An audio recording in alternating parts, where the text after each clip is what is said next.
Of Real Talk, we put the real in real estate. You know what? We're going to be real tonight, folks, because our AI guy, Mark the lender, actually is having technical difficulties, which is the irony and relatability of this evening. But you know what? We've got Alec Minkoff.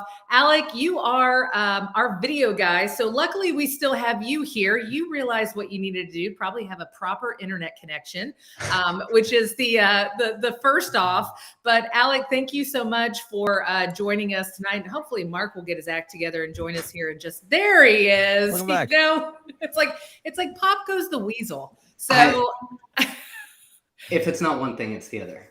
It's the one, yes, and that's what we said. We said, you know what, this is where you put the real in real estate and also the real in technology. And so that should be relatable for everyone, that even the people that use technology on an everyday basis, we have trouble with it, folks. So anyways, Mark Karetskiy, lender with Movement Mortgage, and Alec Minkoff, owner of Easy Button Marketing. Guys, thank you for joining me this evening. Hey, I'm excited. Anytime we get to talk real estate, Ashley, I am in. Thank you for having me. Awesome. Okay. So first we're going to start talking about the fact that the one thing realtors hate most is change. And I know both of you guys work with realtors, Alec on the marketing side, Mark on the lending side, and now also educating realtors on how to adapt in this ever-changing technology space. But change is hard for anybody. But I think on the real estate side, we get insecure because we think technology is going to replace us.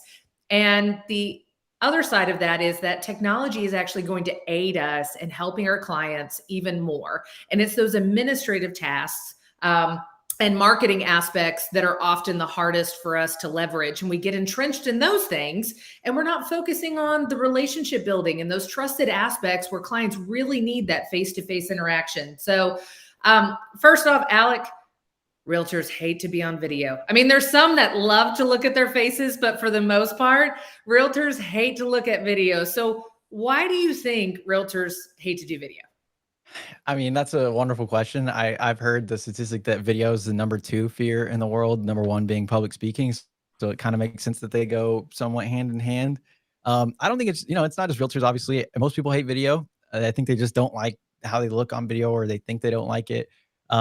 It's a sad thing. Video is great. You can really feel someone's presence through video, or like a podcast type feel, more than you can a picture. You know how someone sounds, how they act, how they speak before you meet them when you see them on video. So I think it's just a fear. It's like reps. When you go to a gym, you're not strong the first day, right? Video's the same kind of thing.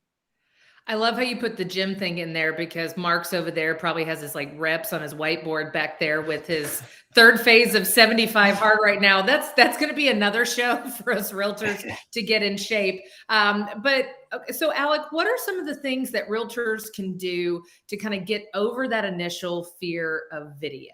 Because like you said, some of it's the technical aspect of it, not understanding what to say, how to say it, all of those other things. So maybe a couple tips and tricks just to get us started this evening on what realtors can do, or anybody for that matter, to get over that initial fear. Yeah, no, it's a great question. I mean, half the clients I have, I've coached them from never being on video, never being comfortable on video, to having videos that are getting a ton of views, that are getting engagement.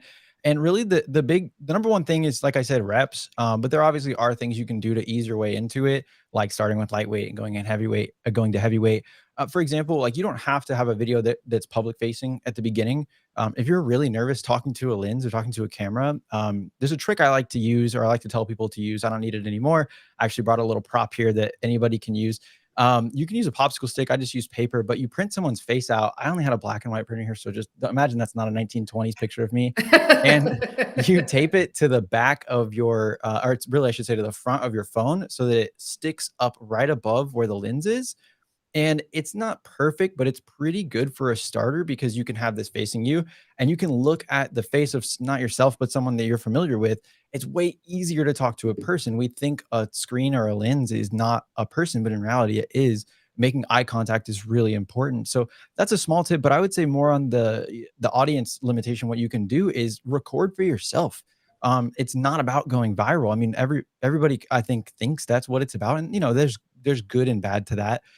But it's really about being able to execute, a one-to-one personal feeling. Even if it goes to 1,000 people, they still want to feel like it's one-to-one every time. So practice just recording and don't send it to anybody. If you make a video a day for 30 days and just store it on your phone, by day 31, you're going to be a lot better than you were on day one, and no one saw it and there was no problem. Once you get comfortable there, I would do one-to-one videos. Happy birthday videos is something we've talked about. Even just like to a spouse, to a friend, to a client, whoever. One-to-one though, only one person's going to see it, and then grow your way toward putting it on public or on social media publicly if that's a fear of yours. If it's not a fear of yours, just get out there and start, because you're never going to get over the fear of something. Courage is not being afraid, it's doing it anyway. And so get started just getting those reps in, and then realize that, to be honest, like, bad videos don't get a lot of views, which means that's a good thing. The early videos aren't going to get a ton of views. Not a lot of people are going to see the failure, but in reality, most people are going to be happy to see you on video regardless, because they don't judge you like we judge ourselves, right? Like, no one's Yeah. out there like looking for nitpicks. So I would say start with that if you're not comfortable looking at a lens, but then also start with a 0 audience size and grow your way up until you're cool with public facing video, just for the basics. No, I think that's fantastic. That's one of my favorite things that I check myself with is I'm just not that important. And so if I remind myself that over and over again, that if I fail, it's not that big of a deal because I'm not that important. And that doesn't mean that I don't value myself, but I think we make it so big in our heads, and that Humility. gives us that yes, that gives us that trepidation. But I think the thing that we're going to be talking about a lot tonight is consistency and just doing it. So that's what Alec was talking about in the reps. So on and so forth. Yes, Francie Beal. I appreciate it. I do feel important and I give back to our industry and our association, but that's a way of humbling myself so that I don't just get too big sometimes. But Mark, okay, you are a lender with Movement Mortgage. You are a fantastic lender, but you're also one that gives that customer service and that one-on-one feel. But you're one of the lenders that uses the most automation and technology with your whole process. And I think that's amazing that you're able to blend both. I think so many times people think because you use technology, that means you're still not giving that hand-holding concierge experience. So first off, I think let's talk about what that looks like for you and how you're able to adapt with having AI and different things like that aid you in being even more relational with your clients. Well, I think none of us can be in multiple places at once, right? Like physically. And so where I'm coming from is I'm trying to be there for everybody. And I really just got tired of juggling like too many balls and having to drop a couple. And so it's really come from really that desire to be there for the client, for the partners, and how do we do that more regularly, and figuring out what are the different touch points, and then creating messaging that makes sense around it, that goes out automatically or as close to automatically as we possibly can. And I think where we can get in a little bit differently is, like Alec was saying, when you're showing up in a video and you're really talking to that one person, it feels like you're right there. And so it helps in every aspect of the sales conversion process, to the actual fulfillment process, to the actual post-closing attention to follow up that it requires to cultivate those referrals that we all live and breathe by. And so it's about being there for the consumer, and it's how can we be at more places at the same time. Well, I think that's the biggest key. And we kind of touched on this the other day in the pre-show, which was we want to be in 50 places at once. Alec, you just mentioned that as well. And that doesn't mean that we need to be physically present in the same room, but people need this eye contact. They need to visually see your face. And folks, it's a lot easier to say no to an email or a text message or a voicemail. But once you connect that voice with a face, it humanizes that interaction. So even if it's on a screen like this today, where we're able to sit there and reach out to thousands of people, where if we were just in a classroom format, we'd be probably reaching out to 30 to 50. That's what's so unique about this. It doesn't remove the connection aspect. It just gives us the ability to reach a bigger audience. And I think that's what's so huge. And I think people get stuck with, again, technology is not going to replace us. Technology can aid us in being able to help more people at any given time. And I think that's what's so amazing about that. But okay, let's talk about the elephant in the room for a second. And that's artificial intelligence, specifically the platform ChatGPT.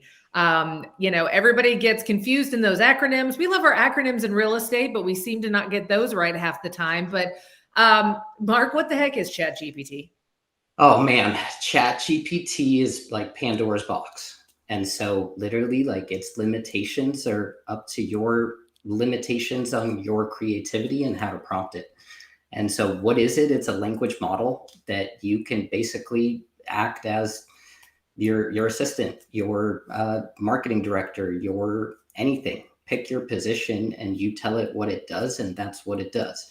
And so there's so many different uses within real estate, within mortgage lending, and it's really just a matter of like, what do we come up with for it to try to do? And everything that I've tried to get it to do, it just does it. And it's like magic, and it's literally mind-boggling every single time. And so it's just a rabbit hole that I keep going down and seeing what else can it do. Ashley, you and I have talked about it before. The way that I know anything is I just jump into it. I'm not afraid to fail. And really what I do is I try to break it. And if I can't break it, that's how I know it works. That's all of everything that we have from a tech deck that we still have. It's all stuff that I've tried to break that it refuses to break. And so it continues to work. We can take it a whole lot of different directions, but there's the amount of opportunities that real estate agents have right now in just knowing what ChatGPT is, and then actually creating your free login and actually jumping in there and using it. You're part of the 1%. Like, you're still so early in this space.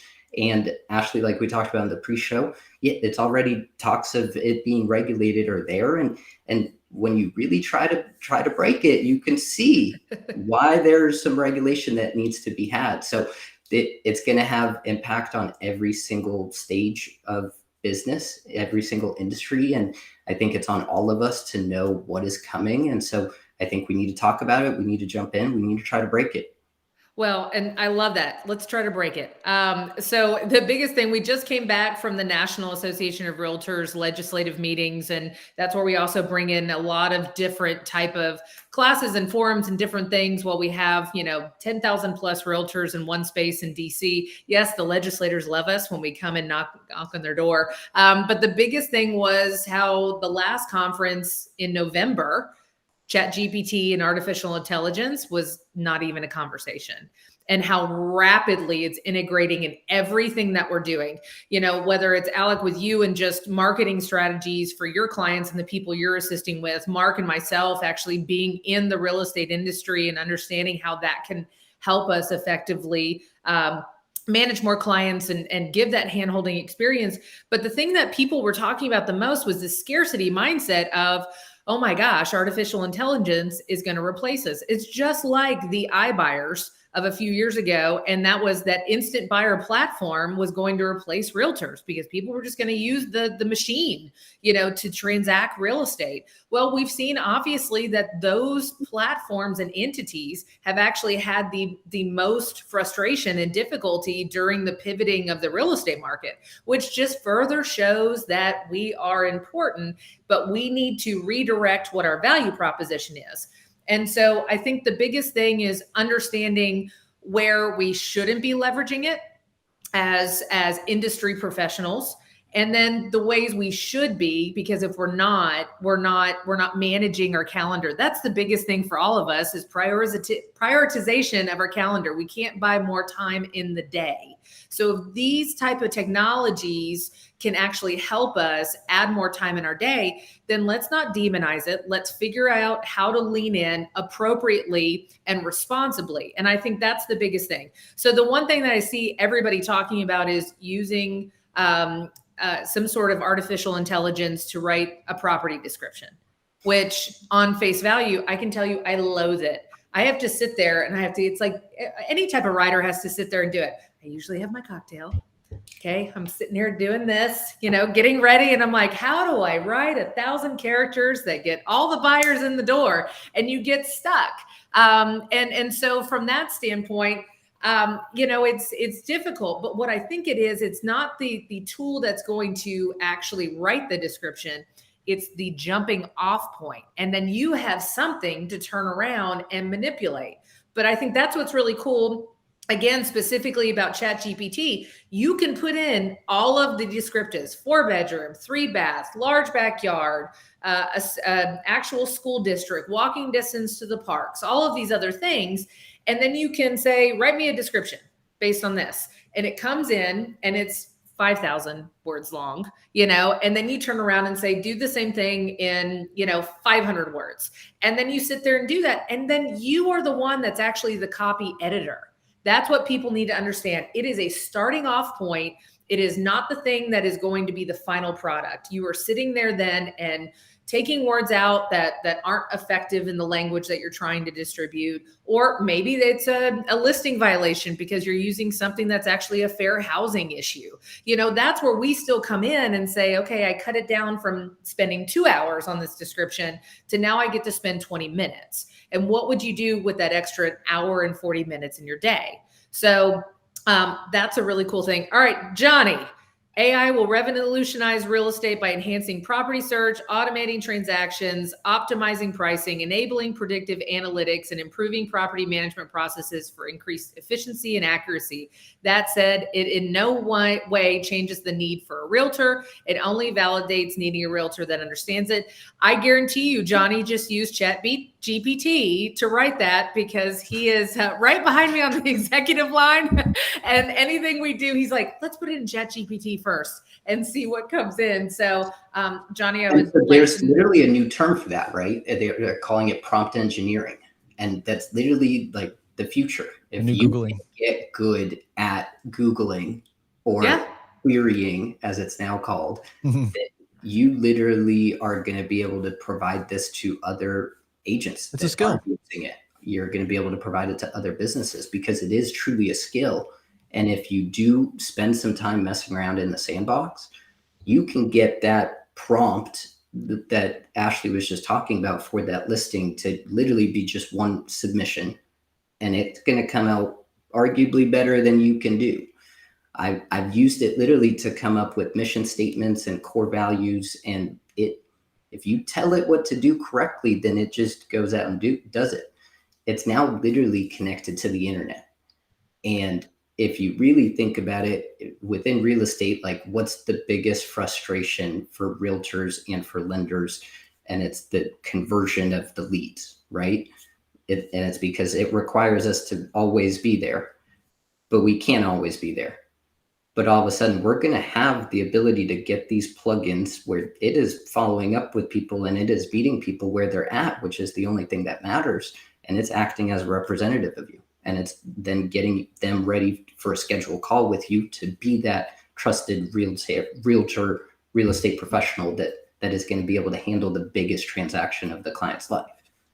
No, and that's huge. And Alec, I mean, taking that and putting that into how can we use something like ChatGPT or any type of other artificial intelligence to aid in the video portion? Because again, video is everything. You go on TikTok, that's video. You go on YouTube, that's video. Instagram Reels, Facebook Reels, all of those other things that people are really engaging with is creating content that's super visual. But most people are sitting there going, I don't even know where to start. I don't know how to write the scripts. I don't know how to do the editing portion. So I mean, is that something that you're seeing some more efficiencies come into play that kind of remove those obstacles for people to get entrenched in doing more video?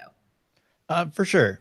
I mean, the biggest thing I see is people are like, oh, I wrote out a whole year marketing plan in 5 minutes. My question to that is always like, how did it convert?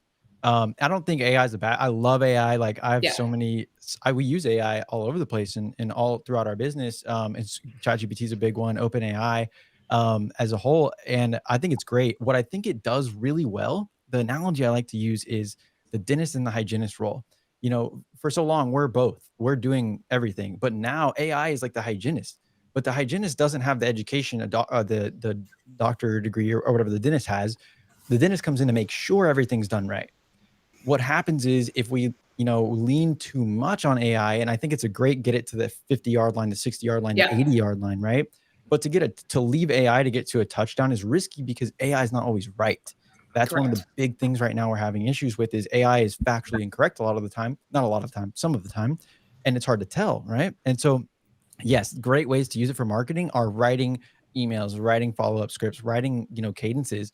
But it's very important that people don't use it as there's a term in I think it's E-Myth, the book that talks about management by abdication. I'm probably using the wrong word, but basically by ignoring it. You don't want to rely completely on AI and ignore the art of actually learning how to convert. You want to leverage AI to extend the skill you already have. And if you don't have that skill, it's important to develop it and then lean on it. Because if you do it too early, you're doing it because of a lack of a skill, and that's going to be hurtful because that's replaceable. If AI can do it for you, it's replaceable. But if AI takes you as far as you can go, and then you put in the 1% that equals, or 20% that equals 80%, that's a game changer for you. That's what Mark's talking about. It's doing the work, the tedious, long work that almost anybody, if they sat there long enough, could do. And then Mark's adding in the special sauce that actually turns it into something that is something, right? Maybe that's an answer to a client, or whatever the use case is. But for video in particular, it can write video scripts well. It can write hooks really well. Like it can maneuver things. I think it's important to know the laws between commercial use and non-commercial use. Things like that are kind of being overlooked because it's so new. Whenever a new thing comes, everybody runs to it. And that's why, agents and a lot of people feel like they're going to get replaced by it. And it's like, just keep in mind, like, everybody runs to the new thing, but then they realize like the iBuyer situation, they realize like, oh, maybe it's not as good as maybe it's not as good as I thought. Like maybe there's something here I didn't realize. And that's when people will kind of even out. But for sure, it's a huge extension of your capabilities.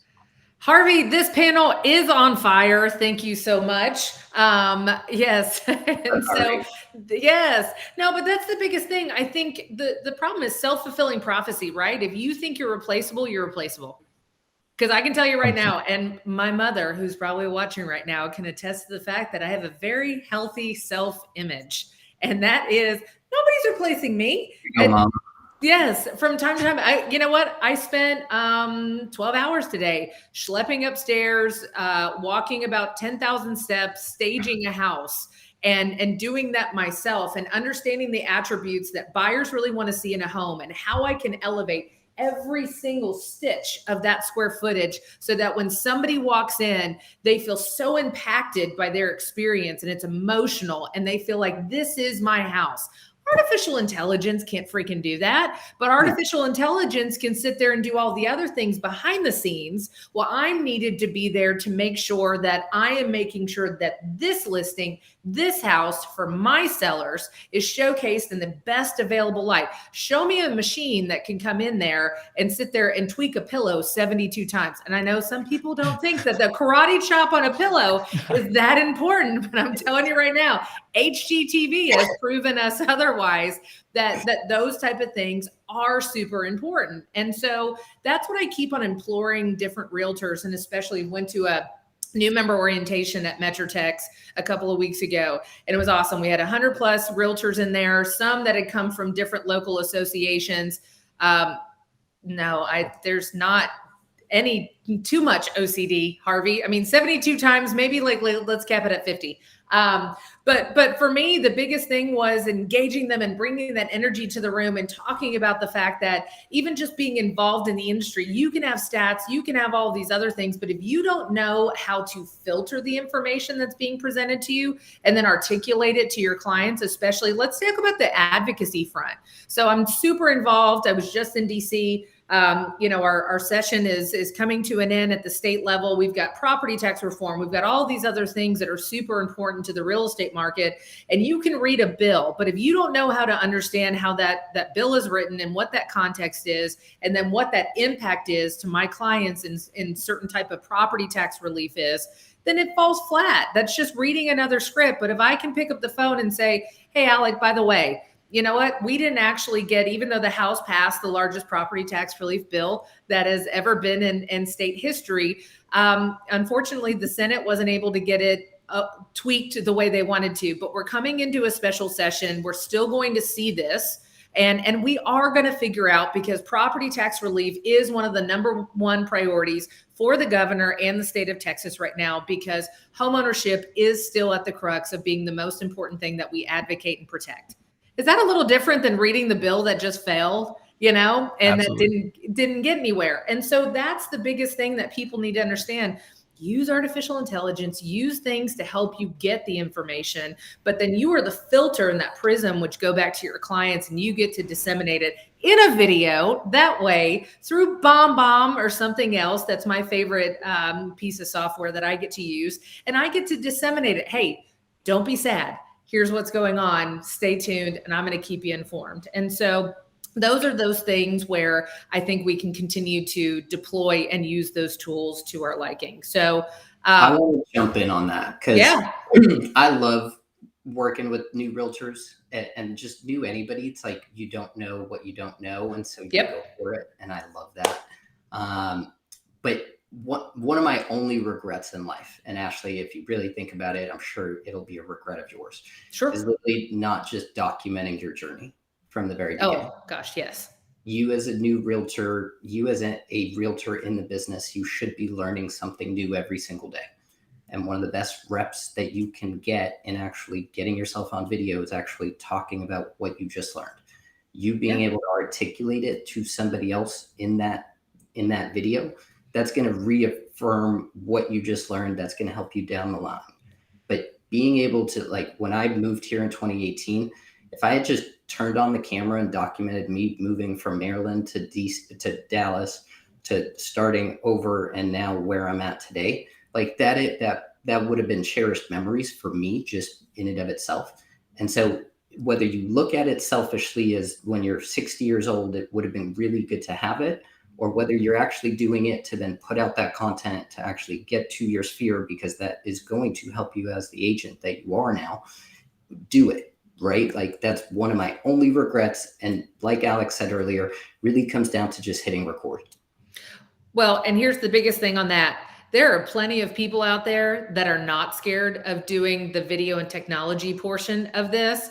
And I'll tell you right now, they're not the solid practitioner, but they have no fear or trepidation in doing and actually just executing that portion. A lot of people, and we hear realtors all the time saying, oh, well, they're just a flash in the pan or whatever else, and they don't actually know what they're doing. And I've worked a deal with that person, and they're not proficient in real estate, but you know what? They still got the eyeballs.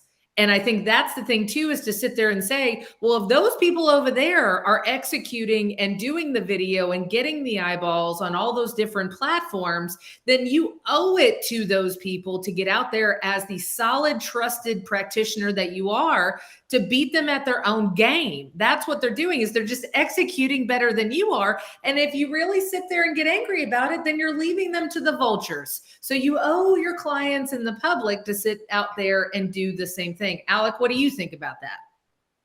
Yeah, I mean, I agree. You know, in that scenario, there's a huge risk of having someone who's, if my understanding is correct, like that's not as great at the skill as you are, like allowing them to, you know, be misled or misleading their audience, and hopefully they catch up in their skill level. 100%. I mean, if you know, you're only hurting yourself by not doing it. You feel like you're saving yourself by not doing it, but it's in reality, like there's someone who's gonna watch your video at some point that that's a touch point that you needed, that you won't know that you needed because they went with someone else or something happened like that. You're only hurting yourself by not doing it. And realistically, once you get good at it, you start to get into the advanced stuff that most people don't even know is going on. And like, you know, I can get into that if you want. It's very technical, but like there's stuff out there on video that's not just posting to your Facebook. There's like, you know, making sure that, you know, use BombBomb. I love BombBomb. Their tracking is amazing. It's a great example. We have like our own version of that we've built for ourselves, that you can track how much people are watching of your email videos. And then that's a lead that you can now call, a touch point that you can have that has a conversation. They don't know that you tracked that, right? You just were like, hey, I sent you that email. What do you think? You know, that's a higher level. But if you've never been on video, then you're not even going to get exposed to that level of stuff. And you're right. You could lose clients to people that are less qualified just because they're doing the work. So 100% agree. Well, here's the deal. You just showed what my sniper attack was. And that's the fact that I will call, I will send carrier pigeon. I do emails. I do note cards. I do birthday cards. I handwrite all of that kind of stuff. But that BombBomb is fantastic, because if I'm sending an email that I know, okay, maybe isn't like super pertinent, but they have a person that's super busy, and when they're in that moment and they finally want to click on that email and look at that email and click on the link, and it tells me they just clicked the link, and I'm going, hey, Alec, did you have a moment to check out that email that I sent to you a couple of days ago? Oh my gosh, Ashley, I was just actually looking at it. Can we talk about it further? That's like Bingo. optimizing that time. And it's so, I mean, we're all giggling because we know we all do it. And we're Yeah. just sitting there. And I do the same thing. How many times do you sit there and you read an email and you go, I can't go there right now. So I'm going to mark it as unread. I'm going to go back to it later. And then when I'm in the zone, I'll actually do that. Well, that's when you want to sit there and get your prospects and your leads, is when they're in that zone or in that mode of looking at it. So that's one of my favorite tips on doing that. Now, Tanner Hobbs said, everything is content. Don't forget to film it. Tanner is my go-to real estate photographer. And I was looking for more of a partner for my real estate photography, because again, as Harvey said, is 72 times OCD too much. Yeah, Tanner can sit there and attest to the fact that yes, Ashley does do that. And he will often find me. He's found me on a roof picking leaves out of a gutter when he shows up. Love it. He's found me floofing mulch after I've already done it for 3 days and something has happened. Yes, it's an old joke. We still I like film the joke. everything. Yes, but no. So that's me. But I wanted a partner in my production team when I'm talking about my listings and everything else. And Tanner's been known to actually go and drag a bag just to hurry up the process and say, how can I, yes, all the time, the mulch. Guys, black mulch. I can't tell you enough how much that pops against most of the bricks. All right. If you do nothing else in your curb appeal, just throw up mulch. All right. But no, it was something that I wanted whoever was going to show up and help me showcase that home. And he's doing it through a lens or through video, but he also understands what the execution on the pre-production side, how important that is. And that's the human effect of what Tanner brings to that experience. He and I just had a photo shoot last week and we were talking about all the things, and he's got some really cool things on the horizon that he's doing, because he's like, hey, I could be, scared that artificial intelligence is going to replace me as an editor and a photographer and all of these other things. Or I can sit there and say, how cool is this, that I can add more time in my day to provide value to my real estate clients and give them even more. And that's the type of attitude that you need. And no, Tanner did not Venmo me money before we did this. That's just why I love hanging out with all of you guys, is the fact that that's the type of energy that you bring, is how can we get more value into that? So, let's kind of deep dive. And by the way, Harvey, nobody's coming for any of you. Harvey's great. Harvey is actually in a coaching mastermind program that Mark and Alec and I are all a part of. And we've got a great 3-day conference coming out at the end of this week. And so we'll probably come back with even more stuff to bring to you guys. But let's talk about the biggest thing. And I think it's the consistency portion, and how we can use AI, Chat GPT, different things like that for both of you guys. Alec, let's start with you first. How can we use different tools to help us be more consistent in producing video? Because the biggest thing that comes from our group is build your machine, do it every day, be consistent with it, because it's the reps, it's the repetition, like you were talking about, that's really the crucial part. So what are some good tools, not just artificial intelligence, to get people to be more consistent with putting themselves out there? I think it stems with what's the action that is the highest leverage or most impactful. For what we know most, posting on Facebook is a great one. But figuring out what it is that your action that produces the most results is, if you're starting, right? If you've been doing this, then you have probably a range of actions. But let's just say it's shooting a video daily. It could be an email weekly to your database, or it could be all types of different stuff. But if you're trying to think of video topics, easily go to ChatGPT and work the prompt and figure out what are the best. Let's say there's 7 days in the week. What are 7 great topics I can talk about this week that, and just keep working the answers until it's like, oh, you're like, I never would have thought of that. Right. It's just like an extra brain. And then maybe you take that topic, turn it into a script, and then use that script to kind of motivate you on what you can talk about. I don't recommend necessarily reading off the script. You can, but anything too scripted is a negative. But it's figuring out what the action that, if you do it every day, is going to have the most impact. Again, for starters, if you're already consistent, just figure out what's the next action. And then just every day doing it, saying at this time, I'm going to film this video and I'm going to post it by this time of the day. And I'm just going to do that every day for 30 days. And I'm going to see what happens. I'm going to track the metrics because that's what's going to reward you. Seeing the result is what rewards you, right? When we get opt-ins, when we get leads, when we get conversions, that's what makes me excited. It's not just like posting the video, like that's cool and all, but like I want to see a result. I want to see I had 30 shares on a video. How gratifying is that, right? How, and that might be a topic that ChatGPT gave you the inspiration of. But figure out, what it is and then look at the results over time. Don't get discouraged, only encouraged. If it's a low view count, cool, you learned. You don't fail, you just learn. If it's a high view count or a high share count or whatever, high engagement, that's awesome. But figure out what your most productive use of consistency is, and then do that at the time period you dedicate every week, and use ChatGPT to give you the answers to the questions you have that you don't want to research, and it can do that well. I don't know if that's a good answer, but that's it was a fantastic answer. And I've been a Gary Vee fan for the past several years, and I think he was one of the ones that kind of helped me get unstuck, because he is so raw and he's different. And I think that was the biggest thing, is when I sit there and I will talk to my sphere and I send one-on-one videos with BombBomb or just taking a video on my phone, if I flub, I keep it.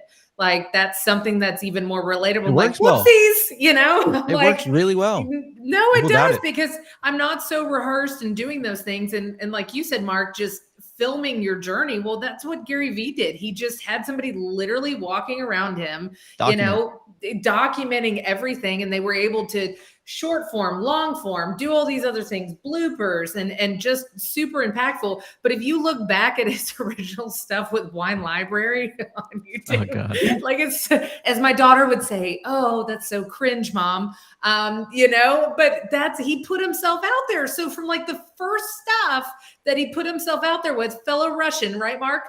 That sat there and did it. And he just like, I didn't know what to do. I'm just going to sit here and record myself talking about wine.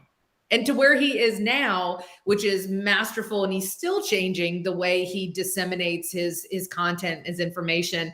But the biggest thing was that I also take away is when he sits there and says, hey, you think you put out some good content and nobody watches it? It's because it sucked. Like, nobody was interested. Instant like feedback. you might have thought that was fantastic, but it wasn't, because your focus group just said you sucked.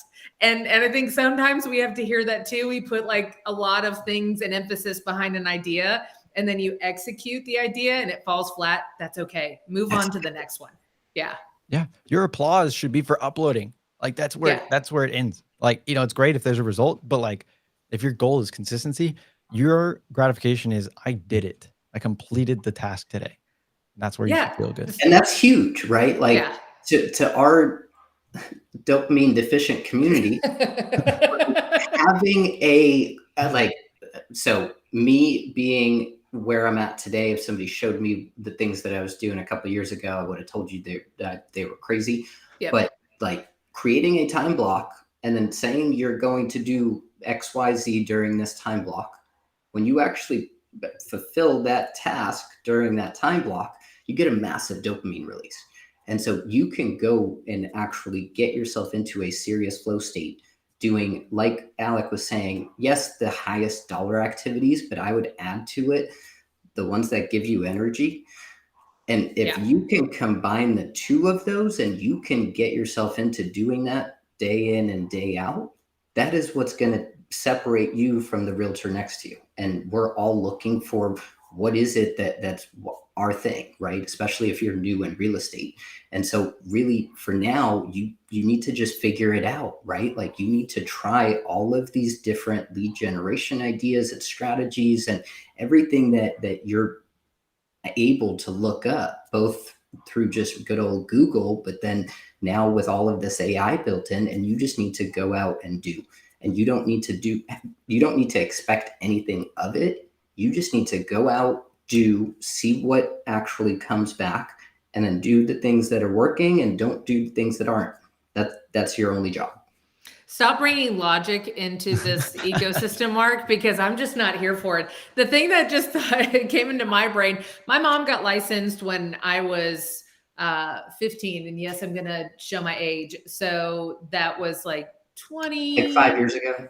Yeah, it was like 5 years ago. Thank you so much. It was 24 years ago. And so I remember watching her build her business when she was primarily a stay-at-home mom. And that was just going to the dry cleaners, going to the grocery store, talking to the butcher, like talking to all of these different people and trying to create relationships, which in turn, it was a lot harder for her to create a sphere of influence than it is us now. Now, sometimes I think we get stuck in that because we have so many things that can help us, attract more people. But if you really look at it as, oh my gosh, we have it so much easier than the people that came before us because we can engage very socially and intentionally with people on a very different level. That doesn't mean just shooting a video and sticking it on YouTube, but it does mean, just putting out really good content on different platforms. I mean, LinkedIn is probably one of the most underutilized platforms, especially for professional services. And I think sometimes we think, oh, we're just too stuffy, or we're not stuffy enough for LinkedIn. But I'm like, for video. They are starving for video. They're starving for real started. professionals to come on there and to give relatable content in these different fields. And then we deprive them of it. And we focus on other things. But, the other thing that I think is really interesting is, okay, take my mom, who is she was an early adopter to technology. We kind of laugh. She was one of the first agents to have a Palm Pilot, and you guys might be too young to know what a Palm Pilot is. But for realtors, it was like, that was the smart device and everything else. And so doing those type of things. But you know what? She doesn't go on TikTok, but she sends me Facebook Reels. We're still consuming the same type of content. It's just different platforms. And that's what we laugh all the time. I'm like, I share TikTok. She shares a Facebook Reel. But we still are absorbing the same type of content and information, just on different platforms. And so again, I don't think we should put them in generational boxes. I don't think we should sit there and say, well, it's only our age group and you guys are younger than I am, but I'm going to lump myself with you. It's our age group that does this type of thing. No, everybody's doing it. Show me a grandmother that's looking at recipe cards, and I'll tell you you're a fool, because either they're looking at the recipe on Pinterest, on Facebook, on something else. They're still receiving that information in a technological format. So, I think that's the biggest thing to understand. The consumer today expects you to have both video and technology in place. Absolutely. If not, then it is detrimental to you at this point in today's day and age, with both, especially with sellers, but especially with, it's equal. Right? The consumer expects you to be on video. And so if you're not, then you're not meeting expectations.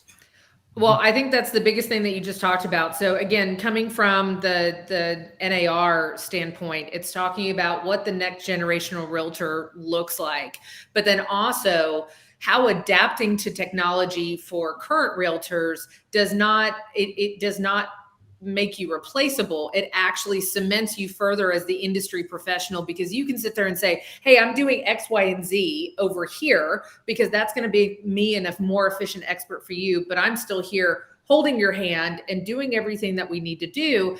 And Redfin was one of the things that I thought about. Redfin has amazing technology. And the biggest part of it is because they have been leveraging artificial intelligence for the past several years, which gives you the Redfin estimate, but then it also gives you how quickly they think this house is going to sell, what the commuting time looks like, all of those other things. They're using artificial technology to sit there and give you those analytics. And so we've said Redfin did a great job of giving a very robust tech platform that my clients actually physically wanted to use. They still wanted a realtor, but they leveraged the Redfin technology to help them assess that individual home. Well, now I can be the one to help them assess what that individual home gives them. And they don't have to use Redfin. And I'm not saying Redfin's bad, but Redfin did a really good job of early on adopting and finding this technology that was going to aid the consumer experience. And I think those are the lenses in which we need to continue to look at what we're doing, whether it's video, whether it's creating, copy or doing something else, or creating better processes and follow-up automation.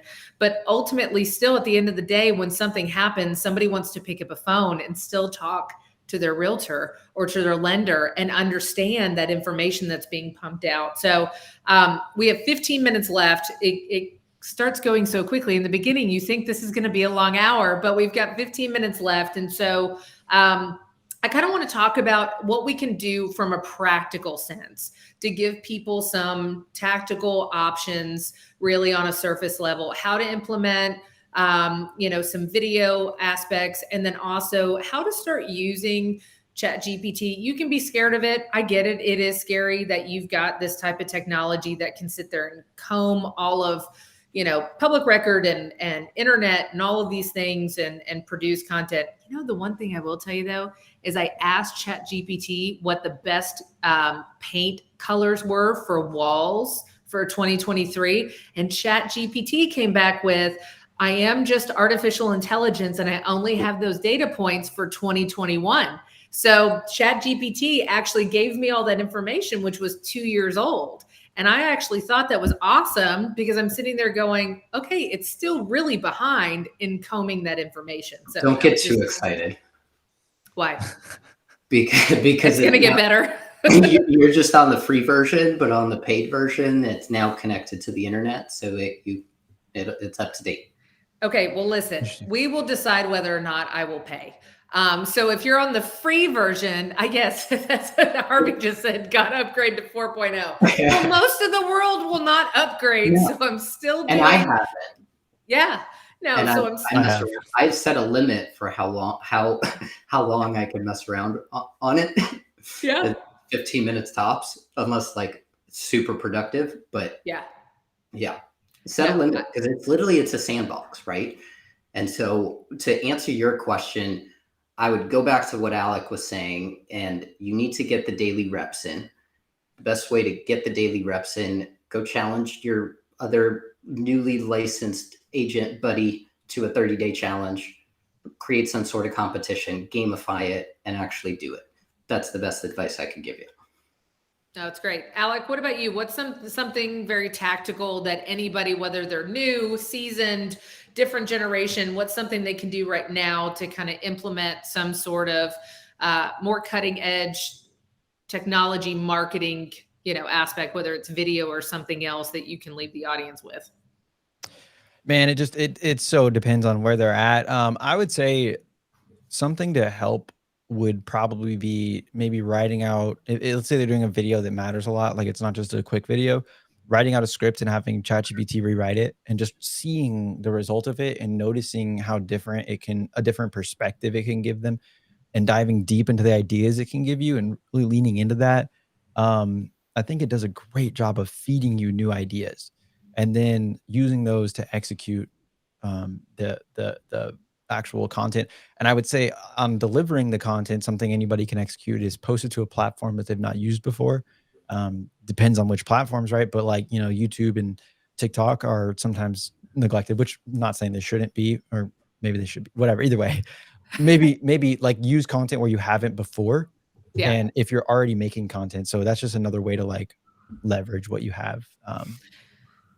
What was really interesting, was hearing people like to get ready for tonight. I was sitting there using my, Dyson Airwrap, which I don't even know how to use appropriately. By the way, I TikTok, watch TikTok videos how to use my Dyson Airwrap appropriately. I think it's come the new Google because you get the video format of it and you can like sit there and scroll until you find something that you like. But I wanted to be a little bit more well-versed in how people were utilizing AI and ChatGPT and other things to kind of leverage, especially on the real estate side. And the biggest thing that people were talking about was just using it as an aid. It wasn't replacing, and it was being your researcher. It was being your administrative assistant, which again, there are needs for people that are in person to still be some sort of a assistant or administrative role. But that's also why, we do have admins that are now we're outsourcing that type of work because we found that people can do that type of work for multiple people at a time, and you don't have to have one dedicated person. So I think what's great is giving the utility to sit there and say, hey, I'm in a brainstorming mode right now, because that's me too. I have to be in the mode to sit there and want to create content or want to kind of brainstorm on what that content is. And if I don't have somebody to be able to brainstorm with me in person at that moment, I can actually leverage ChatGPT and other artificial intelligence to help me. Did you guys hear that Realtor.com actually unveiled their own artificial intelligence app to help people look for homes? It's actually really cool. I think it's realtor.com/AI. The great Oz that's producing this can look it up and maybe post it in the chat. Check that out, Parker. But it was something that was unveiled. And so we were playing with it and everything. It was basically, you put it in the search bar and you put in, I want to find a house that looks like a castle with a moat. And then all of a sudden it's going, there's Johnny. He's got it right there. You sit there and you turn around and it's going to generate some sort of listing, and then it's going to show you listings across the world. And then you could sit there and say, show me listings only in Texas, or show me listings only under 750,000. And what a great user experience, because from the multiple listing service side, you have preset data fields, but maybe you want to sit there and play around because it's really important that you want this certain type of utility in the house that our preset data fields are not going to help you filter through. So I think it's super cool to see these search engines and these realtor platforms and other things kind of adapt to that. Again, trust me, when I was looking at it for myself, none of those houses were even in like my affordability range or anything, but it was kind of fun. No, but it was fun to play around, and you get a higher pre-approval. Yes, and you still you can get a higher pre-approval. But I think those are the things that were super cool to kind of see. But again, going back to the TikTok side, I was scrolling through, and there would, for every 5 that I thought, well, that's dumb, I was like, oh my gosh, that's super cool. I didn't even realize that. And the one thing that I think I can implore people to do, is my takeaway, is Canva, which is one of the best online marketing, interface tools that I think realtors and marketers alike use right now. And it's made it really efficient. They now have an AI portion on their platform. So it's not perfect, but you can still start creating documents on there. You can kind of use AI to finesse your photos. It's going to get better. But I thought it was super cool. So check out on the Canva dashboard how you can use artificial intelligence to kind of help you create those different marketing pieces. So my takeaway, now that I've been talking on and on, is Canva, and my other one was BombBomb, and that's just from the pure data analytics tracking software, and then screen recorder that actually embeds it directly into an email or a text message, and so that's super fun. So Alec, what's another tactical tool that you'd like to leave folks with for any type of marketing purpose? I would say the biggest thing that people overlook is, if you're looking at content creation from a whole, you want to make entertaining content as well as expert content. And then you want to also have like pillars that you're going after. Like have an organization of what videos you're making. Entertaining content keeps people's attention. Expert content makes them feel you're credible. And then pillars just mean like different categories. So like lifestyle, family, realtor, golf, maybe. Having an organization makes people understand what your content's about, because if you just keep throwing up random stuff, that's not going to help. But also, when actually making the video, treat the viewer's time like it's gold. And what I mean is, cut out any dead time. If you pause for a second, or you start the video with a 1-second delay, you're going to lose so many viewers. Like, I wish there was a metric that could really show it. Ads is the only way I've really found a way to like show that. Average view time is the most important metric on every social media ever. It's just the most universal metric. If you can start the video with a really good intro, just like a movie, the first 5 minutes of a movie have to hook you, or you don't pay attention. That's where the whole, we have a attention span of a goldfish. That's where that comes in. It's like a goldfish can't watch a 2-hour movie, but if a 2-hour movie doesn't have a good opening scene, I'm a goldfish. I'm on my phone. You know what I mean? So think about your videos. If you can get to that level, how can I add the most value in the first 5 to 10 seconds and not waste any time with a break, a pause. We've all been at a sermon where, or like a stage speech where someone like gets really dull or pauses and you just zone out. You don't even realize you're doing it. You just zoned out. So that's really the piece that like the 5% that makes the 80% difference is just knowing the specifics on what to say in video. So I would say, yeah, if there was a tactic that would help everybody universally, it's treat the viewer's time like it's gold and really get honed in on that. I think Stop introducing yourself. Oh God. And realize that the video is meant for one person. Like you're not making a video to go viral. Like you're making it for that one person and respecting that one person's time. And if you can do that and have it translate on camera, that is where you're going to actually have the algorithm start to help you, and you have a chance of maybe something going viral. But Ashley, you and I we know some people that went viral accidentally and they were completely unprepared for it, right? Yeah. And so we've talked about how there's a lot of different stages to a realtor, from the very beginning to somebody that's more seasoned. And it figure out all of these processes that you're going through on a day-to-day lifestyle as you as the agent, and where are the repetitions in there, and start really going through the filter of like, how much can I automate? How can I automate it? How much does need to get delegated? And how much of this stuff that I'm actually doing, like, does it just need to get completely deleted and taken away from the decision-making that you have to go through every day? And so like, the thing is you just got to do it.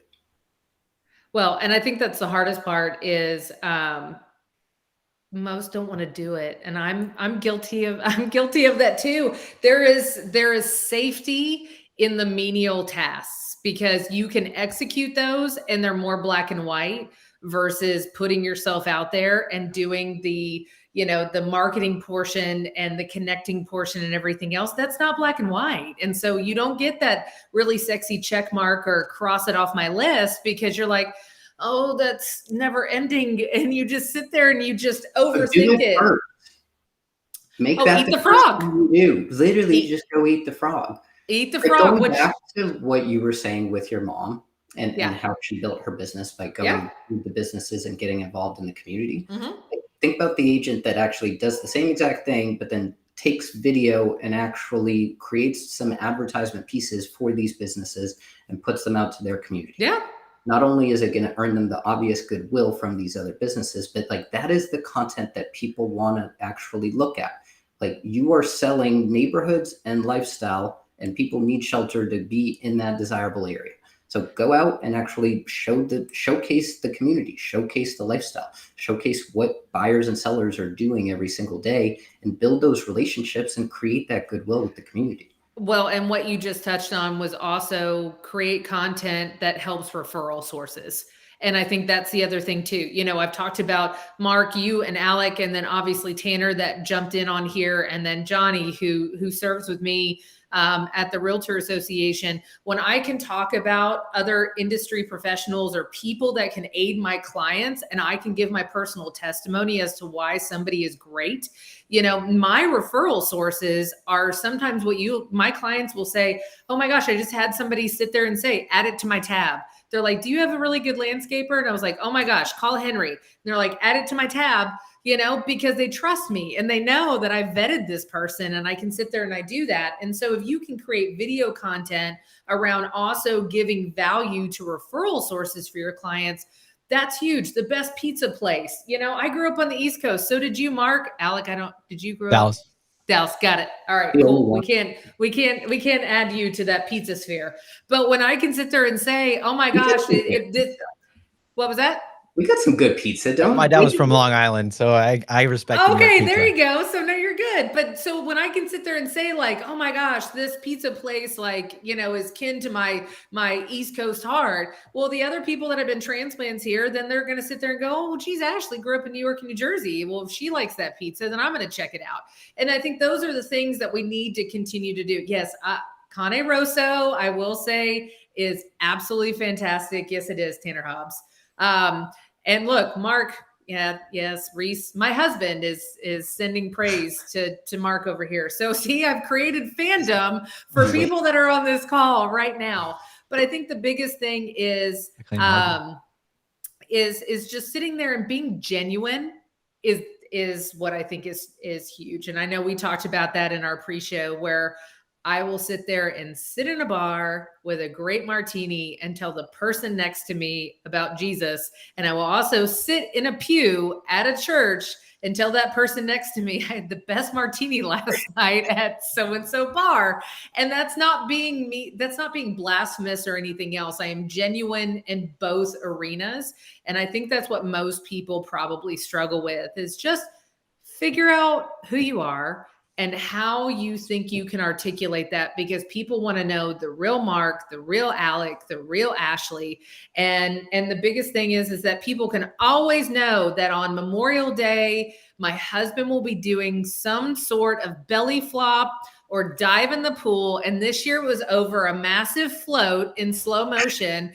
And every year it's one of the things that gets me the most attention. I look at my husband and I'm like, hold my beer. I'm about to make it go viral. And it's not viral, but at least it's something. And I'm still getting views on that. But it's something that I know my audience enjoys, and you do make it look good, honey. But it makes us human. And so I can do something like this tonight in Real Talk with Mark and Alec and talk about how to really put real tools to emphasize what we can do in real estate. And people can see that content, but then they can also see that I'm a real human being. We love to have fun. I'm relatable, and you want to work with me. And I think those are the things that I can leave people with tonight. So, all right, we're already 1 minute over our time. Anything else you guys want to say? A send off, check out a channel or maybe something that you guys have put out content wise that you think would be helpful for our audience. I mean, feel free to look me up, Alec, on Facebook, or my email is there somewhere. I'm working on a bunch of AI video resources that if you follow along with me, you can opt in and watch my webinar on it. But yeah, I would say the one piece of advice is just go try something. You'll learn from trying. Fantastic. And yes, the awesome producer Parker has been posting your information in the chat. So guys, keep in touch with Alec. Yes, Harvey, we appreciate you, and we will see you Friday, I'm pretty sure. Hope so. Mark, anything you want to leave these good folks with? I thought Alec was going to say it, so I'm just going to say it. Just Google me. Just ChatGPT me. I love it. No, it's fantastic. Stacy, Kathy, Tanner, thank you all. We're getting all the love in the chat, guys. I think so much of this was just informative and creating relatable content for people that was watching. Yes, and MDM is going to be on fire. So if anybody wants to learn more about that, you can reach out to myself, Mark, or Alec, and we'll introduce you to what that looks like to be in an amazing network with like-minded professionals. And Kathy, this absolutely will be shareable. Once it's ended, it will be posted here on Facebook and YouTube. You can share it with your friends. You can continue to comment, and we will post a like. But Mark and Alec, this is only the first time. We will have you guys back, because I think, you know what, just like AI is rapidly changing, so are we. So let's have you guys back in a couple of months, and we'll talk about more things that we've learned. Thank you so much. This has been great. I really enjoyed it. All right, guys, we'll see you later. Enjoy the rest of your evening. And Mark, go get your next workout. I have to. All right, we'll see you later. Bye-bye.